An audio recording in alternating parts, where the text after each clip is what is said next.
Okay, gumawa tayo ng belt sa plastic. Ang ginagawa ko po dahil wala po akong materyales na ratan saka nito ay itong plastic. Ngayong umaga sinimulan ko po itong gawin. Tignan natin kung ilan ang matatapos natin. Okay, pahinga muna. O yan po ang tinapos ko sa umaga hanggang ako po'y magtanghalian. Konti na lang, isang dangkal lang, ano? Yan, okay. Nilagyan ko ng blue para may kulay. Pagkatapos nun, tuloy pa rin. Okay, ito yung kinalabasan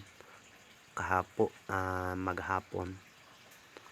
Ayan, 2 dangkal at 2 inches.